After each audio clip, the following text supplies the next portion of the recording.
The wind howled across the Antarctic landscape as Tom adjusted his goggles. The readings on his device made no sense. Something deep beneath the ice was giving off energy patterns unlike anything he had ever seen before. He looked back at the research station, barely visible through the swirling snow, then down at his boots sinking into the white powder. This was supposed to be a routine ice core sampling mission, but what he found was about to change everything. "Base, this is Miller." He spoke into his radio. "You need to see this." The response came through with a crackle of static. "Tom, it's -40 out there. Whatever it is can wait until morning." "No, it can't." Tom's breath frosted in front of his face. "The energy signature is getting stronger, and there's something else." He paused, watching as the snow around his feet began to melt, revealing a faint blue glow underneath. Within an hour, the small research station had turned into a hive of activity. Floodlights illuminated a growing hole in the ice as heated drills worked their way down. Tom stood at the edge, watching with Dr. Anna Porter, the team's lead physicist. Her instruments were going haywire. "This shouldn't be possible," she muttered, tapping her tablet. "The energy readings suggest something's been active down there for thousands of years, maybe longer." The drill suddenly broke through with a loud crack. Tom and Anna rushed forward, peering down into the darkness. The blue glow was stronger now, pulsing like a heartbeat. As they lowered cameras into the cavity, everyone gathered around the monitors in stunned silence. The ice had preserved everything perfectly. Smooth metallic walls stretched into darkness, covered in strange symbols that seemed to shift and change as they watched. This was no natural formation. This was something built by intelligent hands, buried under millions of tons of ice. "Look at this," Anna pointed to one of the screens. "These markings, they're not just decorative. They're releasing some kind of energy, but it's not radiation or any force we know of."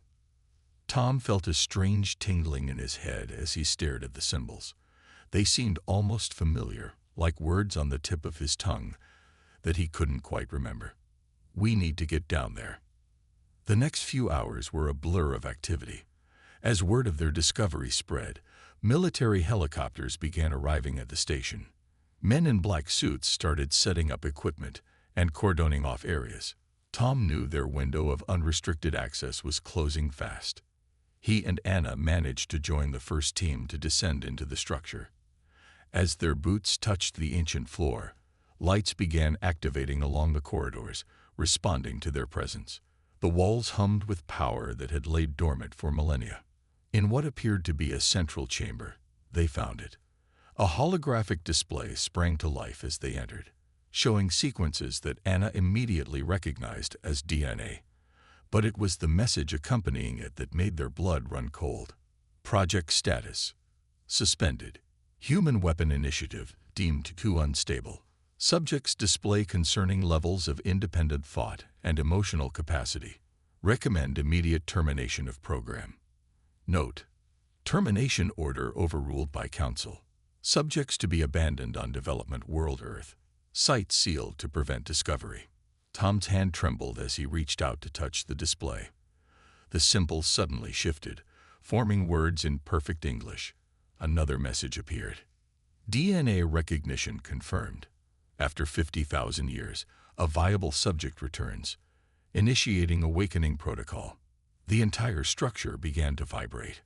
Around the world, at that exact moment, other sites buried deep in the earth started to activate. Humanity was about to learn the truth about their origins and the powers that had been locked away in their genes. As alarms began blaring throughout the facility, Tom looked at Anna. "I don't think this can wait until morning anymore." The first piece of humanity's greatest puzzle had been found. But with military forces closing in and strange energies awakening around the globe, the real question was, were they ready for what came next? 3 days after the Antarctic discovery, the headaches began. All across the globe, people started experiencing strange sensations. In New York, a bus driver named Mike grabbed his head in pain, then watched in shock as the traffic lights ahead of him changed from red to green with just a thought. In Tokyo, A young teacher drew perfect circles on her blackboard without touching it. In Cairo, an old shopkeeper found himself understanding ancient hieroglyphs he'd never studied. Back at the Antarctic facility, now under military control, Tom lay in the medical bay with sensors attached to his head. His exposure to the alien site had triggered something in his DNA, and he wasn't alone.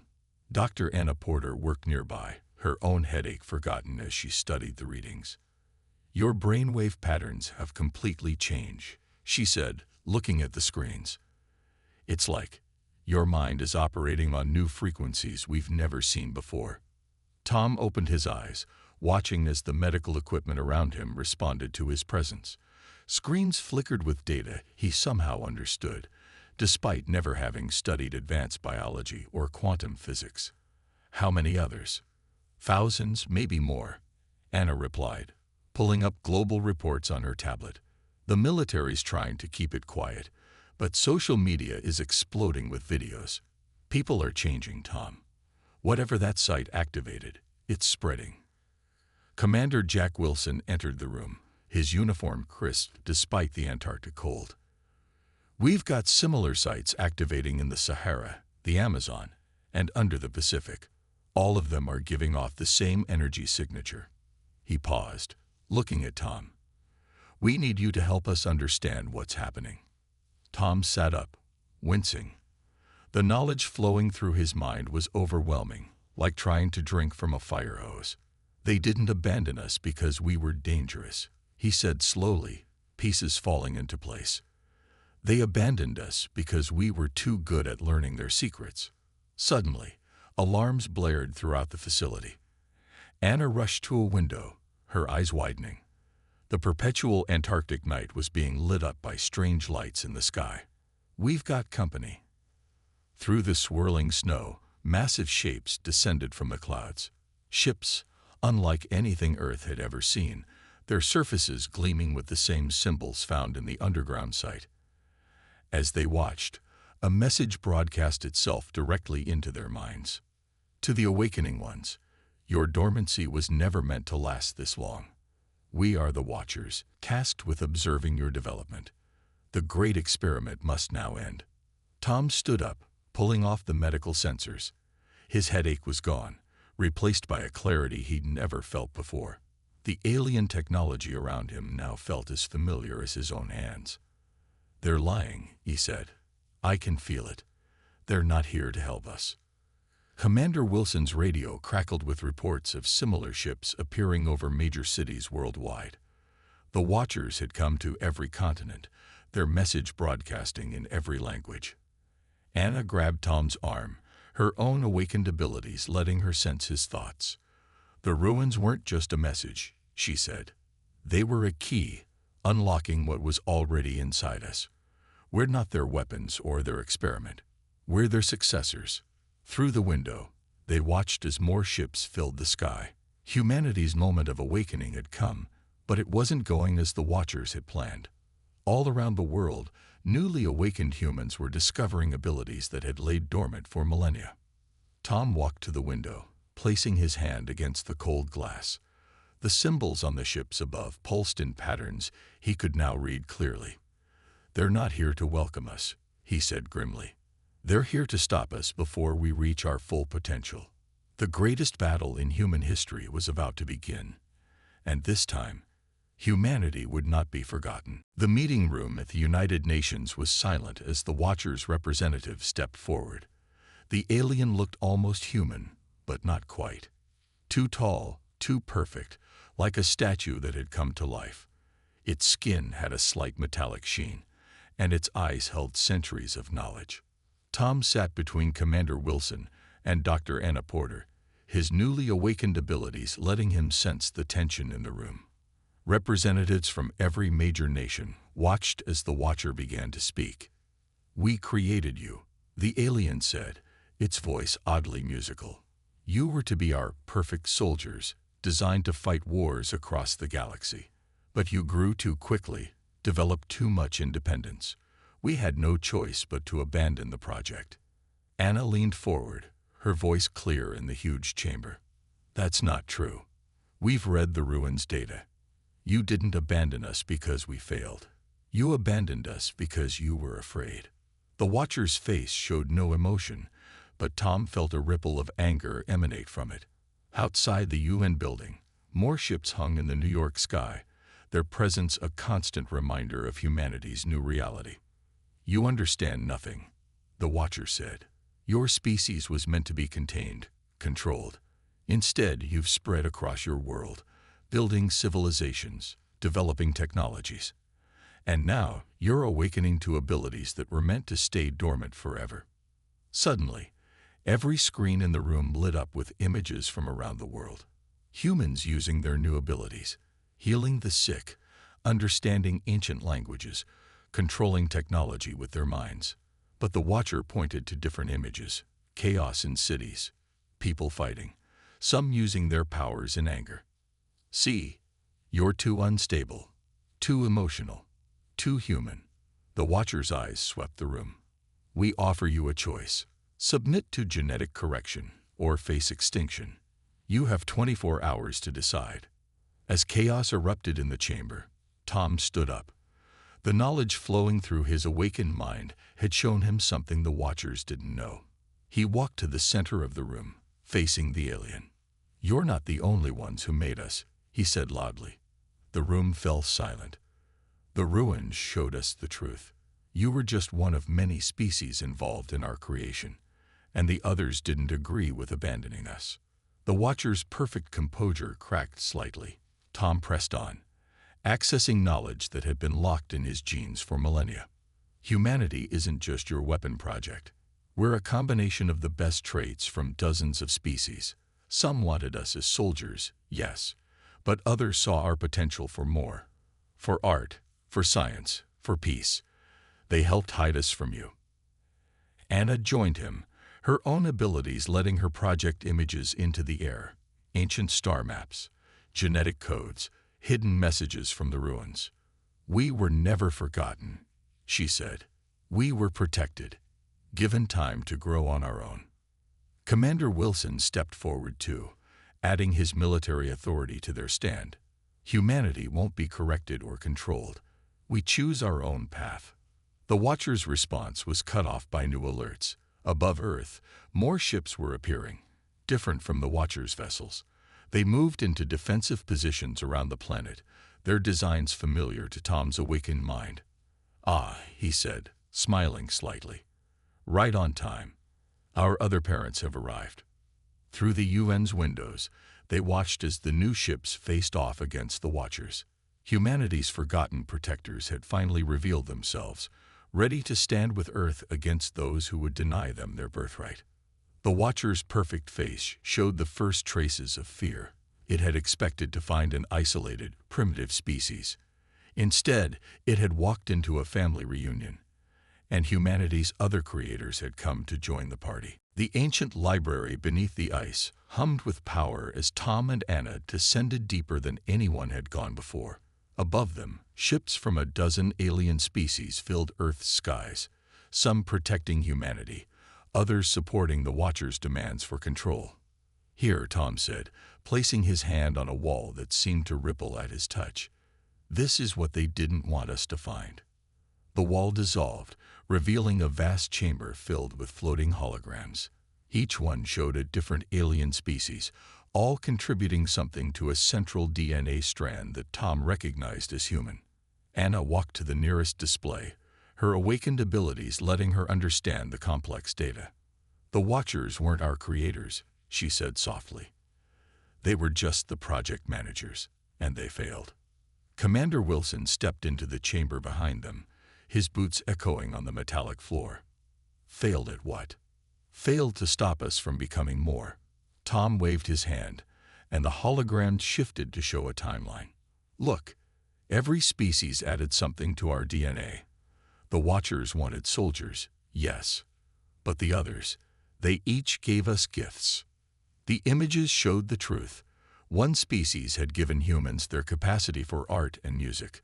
Another had added deep emotional bonds and empathy. A third had contributed problem-solving abilities and creativity. Each addition had made humans more than just weapons. The Watchers tried to limit these gifts, Anna explained, reading the ancient data. They wanted control. But the other species built in secret triggers, ways for these abilities to develop naturally over time. She turned to face the others. Our evolution wasn't an accident. It was planned by those who wanted us to be free. Suddenly, new information flowed through the displays. Tom's eyes widened as he understood. There's more. The Watchers didn't just abandon us. They were forced to leave. The other species threatened to expose their whole operation if they didn't step back and let us develop on our own. The chamber filled with more holograms, showing scenes from Earth's history. At key moments, subtle influences had guided human development. Not direct interference, but gentle nudges toward advancement. All those ancient myths about gods giving gifts to humanity, Commander Wilson said slowly. They weren't myths at all. No, Tom agreed. They were memories. Stories passed down about the species that helped shape us. The Watchers wanted us to think we were just abandoned weapons, but we were always meant to be more. Anna touched another display, and a new set of data appeared. That's why they're really here now. Look at these projections. In less than a century, humanity will surpass all of them. We're not just combining their gifts anymore. We're creating new abilities they never imagined. The ground shook as something exploded far above. The conflict in Earth's skies was growing more intense. Tom looked up, then back at the displays. They're not here to control us. They're here to stop us before we reach our full potential. But they're too late, Anna said, her eyes shining with understanding. The awakening isn't just activating our hidden abilities. It's finishing what our true creators started.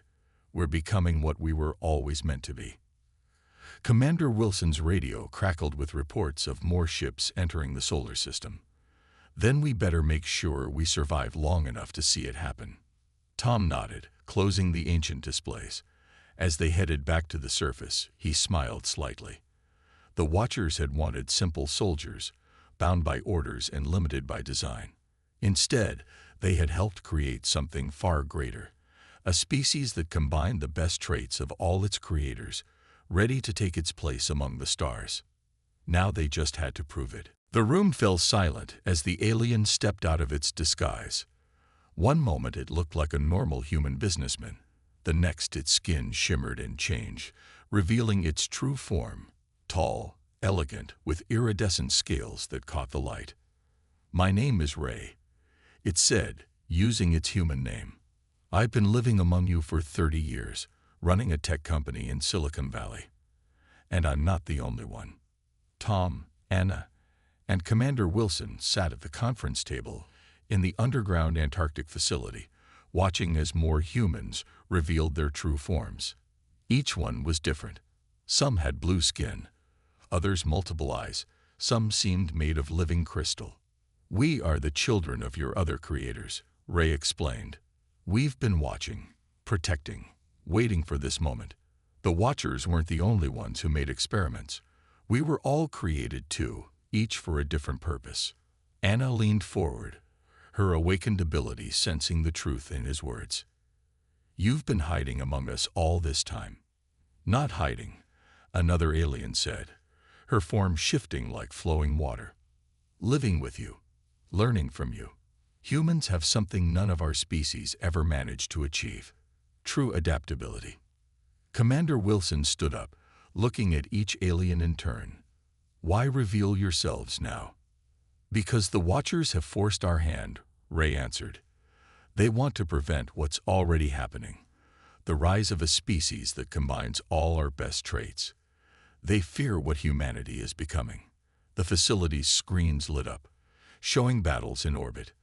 The Watchers' ships were being held back by the protective fleet, but more were arriving every hour. Tom walked to a window, watching the lights flash across the Antarctic sky. "You said we're not the only experiments. What did they make you for?" Ray's scaled form caught the light as he moved. "Some of us were made for exploration, others for scientific research, some for art, others for war. But we were all limited, designed to excel at just one thing." He gestured at the humans.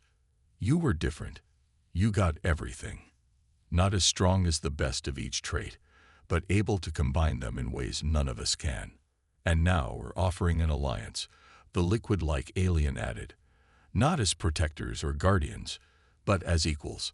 Together, we can show the Watchers that their fear of combined traits is wrong. Suddenly, alarms blared throughout the facility. New ships were appearing in orbit, massive ones that made the Watchers' vessels look small. The Harvester fleet, Ray said grimly. The Watchers' last resort. If they can't control their experiments, they destroy them. They've done it before. Tom looked at Anna, then Commander Wilson. Around the table, humans and hidden aliens alike waited for Earth's response. The next few minutes would determine not just humanity's fate, but the future of all the forgotten species. We accept your alliance, Tom said firmly, but not as junior partners. Earth will lead this coalition. We'll show them what happens when you combine the best of everyone. The aliens nodded in agreement. One by one, they activated hidden communications devices, calling more ships to Earth's defense. The combined fleet of all the forgotten species began to take shape above the planet. Commander Wilson's radio crackled with reports from around the world. More hidden aliens were revealing themselves, sharing technology and knowledge with their human allies. What the Watchers had feared most was happening. Their scattered experiments were uniting. They wanted us divided and controlled, Anna said, watching the fleet grow larger. Instead, they'd given us something better, a reason to work together. The final battle for Earth was about to begin, but humanity wouldn't face it alone. The Watcher's voice boomed across every communication channel on Earth. Activation sequence initiated. All human subjects will return to base programming. Resistance is futile. In the Antarctic Command Center, Tom grabbed his head as pain shot through his skull. Around him, other humans did the same.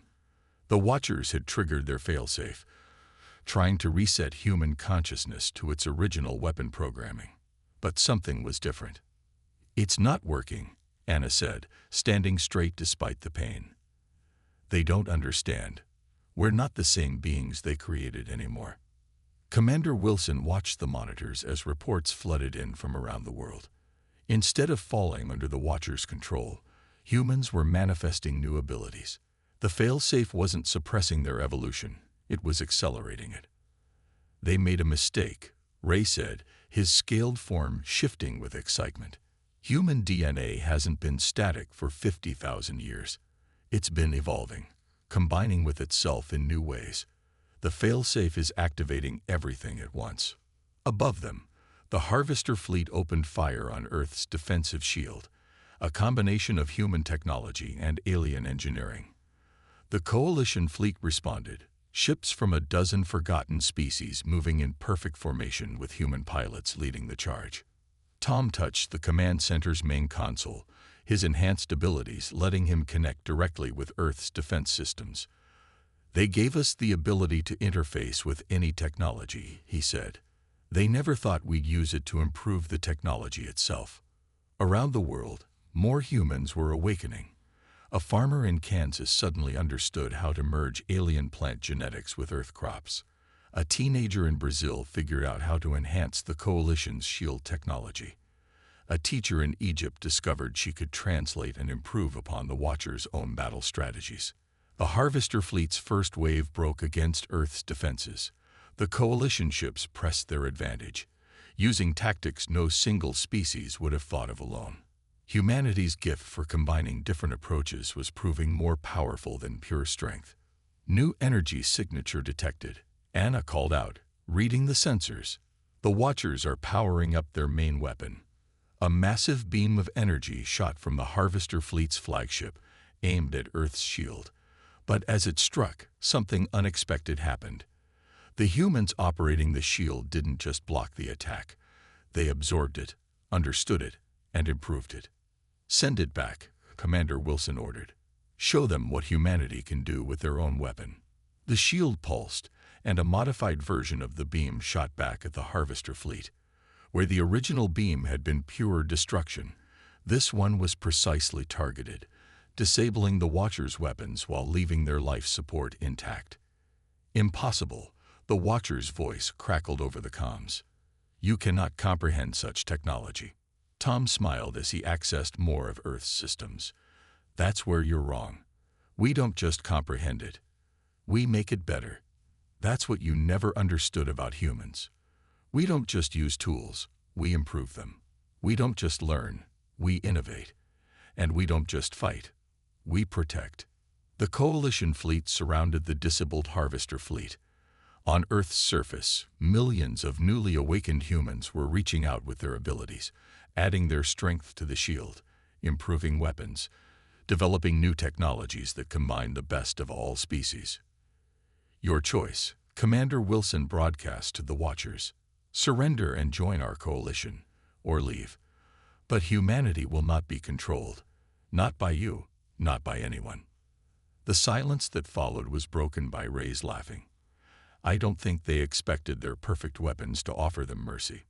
As they waited for the Watcher's response, Tom looked at Anna. Think they'll make the right choice?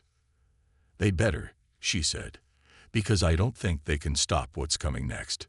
Humanity had not just survived the failsafe, they had turned it into their greatest advantage. The age of separation was over. The time of combination had begun. 1 year after the Watchers' surrender, Earth had changed beyond recognition. The Antarctic facility, once hidden under ice, now stood as a gleaming tower of combined human and alien technology. Ships from across the galaxy came to dock at the orbital stations, bringing visitors eager to see how the forgotten experiments had succeeded where their creators had failed. Tom stood at the tower's observation deck, watching a group of young humans teaching alien children how to play soccer. Next to him, Anna worked on a holographic display showing the spread of human innovations throughout known space. Another breakthrough in the beta sector, she said, marking a point of light on the map. Looks like the human-alien medical team figured out how to cure the crystal plague. They combined Earth biology with crystalline technology. Commander Wilson joined them, now wearing the uniform of the Coalition Defense Force. The Watchers' representatives are here for the anniversary meeting. They still look uncomfortable. They should be, Ray said, entering in his true scaled form. No more need for disguises. Their perfect weapons turned out to be perfect teachers instead. Must be quite a shock. The meeting chamber filled with delegates from every species in the Coalition. The Watchers sat stiffly in their seats, their perfect forms a stark contrast to the varied shapes and sizes around them. 1 year ago, they had surrendered rather than face destruction.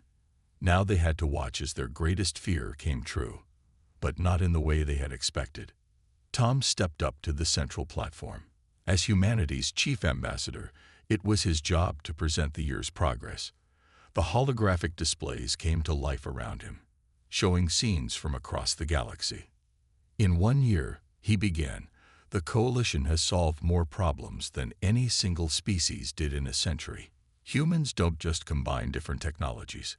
We help others learn to do the same. Our gift isn't just adaptation, it's teaching adaptation. The displays showed new cities rising on dead worlds, sick children being healed, ancient conflicts being resolved. Everywhere, humans worked alongside other species, sharing their knack for combining different approaches to solve problems.